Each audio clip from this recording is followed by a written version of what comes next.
Ladies and gentlemen, Baba Sahib Dr. Bhimrao Ambedkar, chosen the greatest Indian. Shabana Azmi, you first, since you were part of the greatest Indian jury. I think that it's very important that we revisit him at this time as the greatest Indian, because what he gave our people is justice and equality.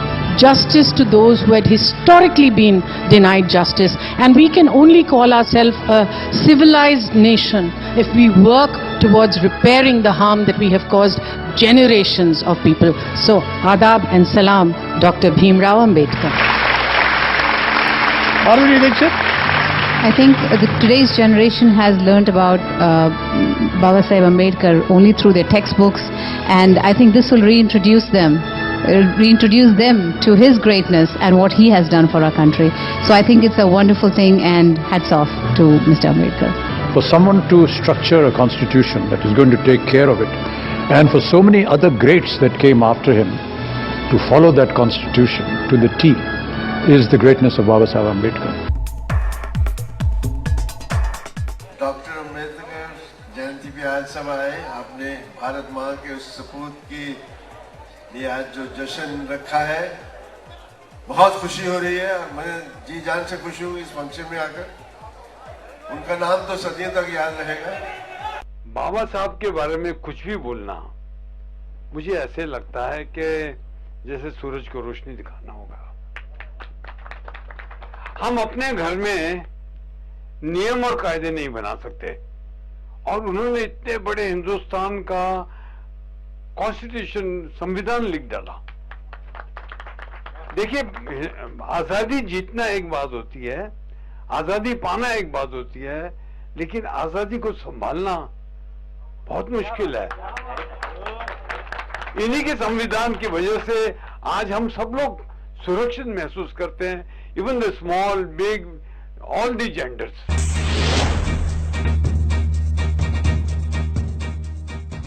Bharat के संविधान के निर्माता doctor Ambedkar ने संविधान का निर्माण करके देश को एक ऐसा वातावरण दिया जिससे सभी धर्म और जातियों के लोग मिलकर देश का निर्माण कर सके।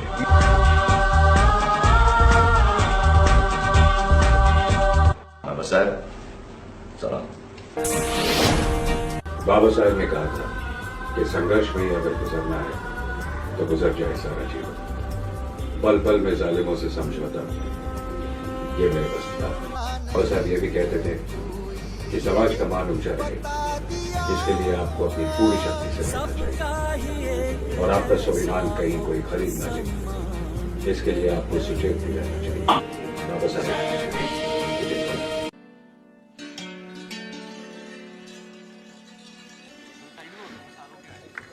मैं नहीं समझता कि दुनिया में और कोई इतना महान व्यक्ति पैदा हुआ है आज तक।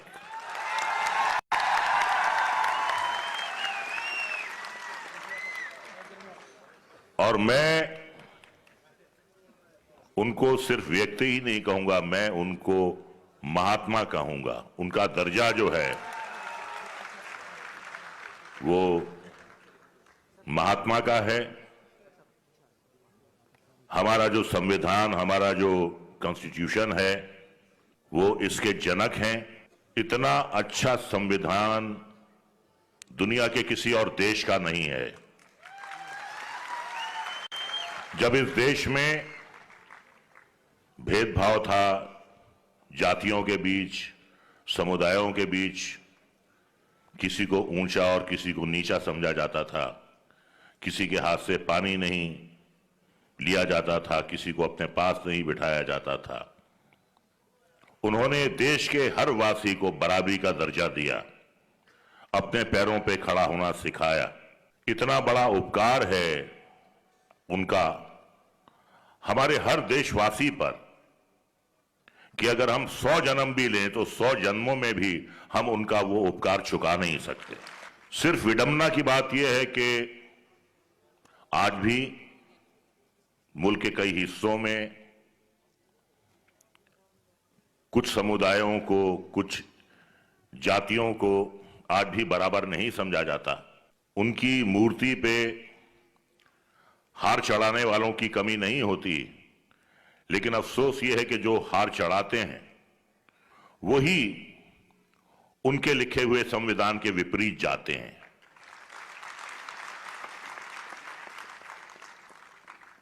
हमें हर कीमत पर जो उन्होंने हमें संविधान दिया है, जो उन्होंने हमें बराबरी का दर्जा दिया है, हम सबको उसकी रक्षा करना है।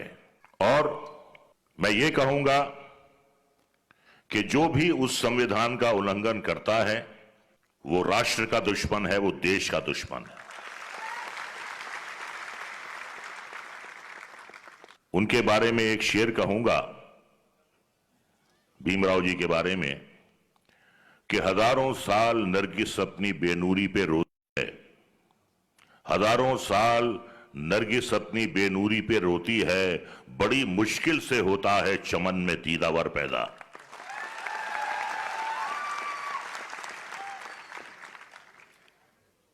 उन्होंने अपने जीवन में जितनी कठिनाइयां सही, जितनी मुश्किलें उठाई, एक कहावत है कि रंग लाती है हिना पत्थर पे पिस जाने के बाद, जितना वो पिसे उतना ही उनमें रंग आया, और रंग ऐसा आया कि पूरे देश को उन्होंने एक ही रंग में रंग दिया। मैं उनको नमन करता हूं, उनको सलाम, उनके आगे मैं अपना सर झुकाता हूं।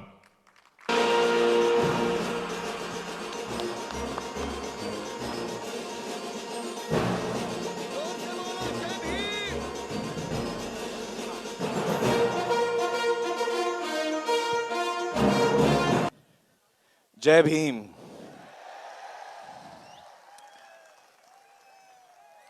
दोस्तों, आज मुझे यहां आकर बड़ी खुशी महसूस हो रही है और मैं अंबेडकर विचार समिति का शुक्रिया अदा करना चाहता हूं कि उन्होंने मुझे न्योता दिया और इतना सम्मान मुझे दिया।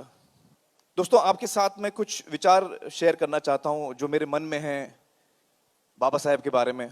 मुझे हमेशा वो एक ऐसे महापुरुष नजर आए जो सिर्फ दलितों के लीडर, मैंने कभी उनको नहीं माना, मैंने उनको अपना खुद का लीडर माना।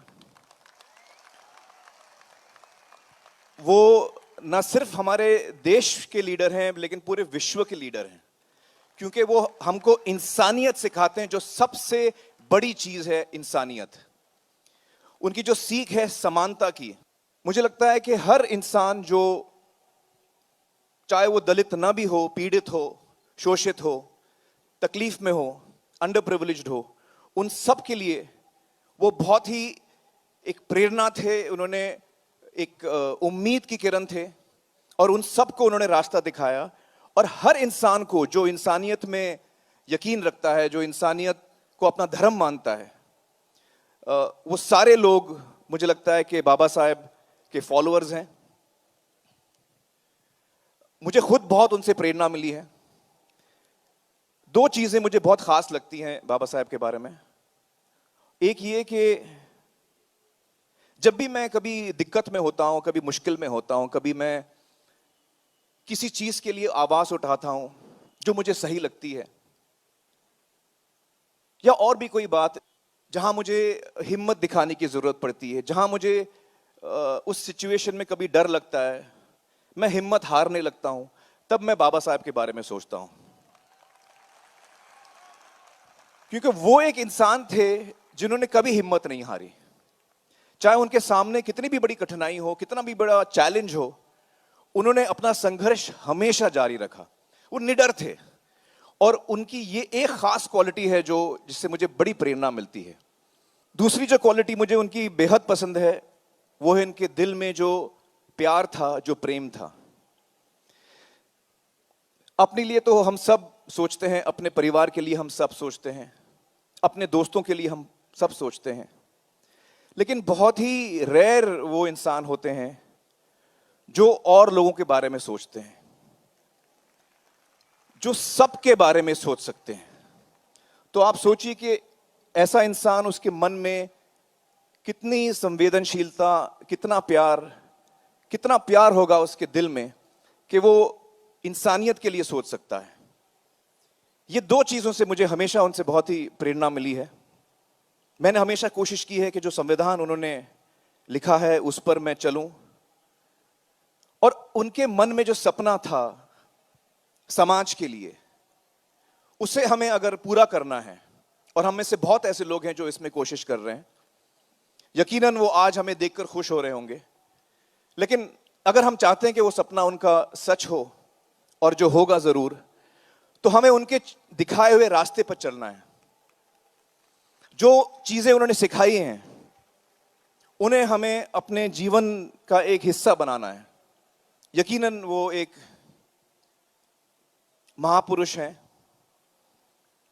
और मैं हमारे देश के जो यूथ है उनसे एक ही विनती करना चाहूंगा कि जो उन्होंने किताबें लिखी हैं बाबा साहेब ने, वो हम पढ़ें, उससे हमें सीख मिले, और जो राह उन्होंने दिखाई है उस पे हम चलें। आई सैल्यूट बाबा साहेब। जय भीम। अपने बच्चों का भविष्य कितने में बेचेंगे आप? क्या कीमत लगाएंगे? एक बोतल शराब, एक बोरी गेहूं, रेडियो, टीवी, एक साड़ी, या 2-4 हजार रुपए? सोच लीजिए, क्योंकि फिर आ रहे हैं वो कुछ उम्मीदवार आपका वोट खरीदने। याद रखिए, आज जो आपका वोट खरीदेगा वो कल आपको बेचेगा। इस बार एक बात तय कर कि जो भी उम्मीदवार हमारा वोट खरीदने की कोशिश करेगा उसे तो हम हरगिज वोट नहीं देंगे। अपने देश का सौदा, अपने बच्चों के भविष्य का सौदा हम हरगिज नहीं करेंगे।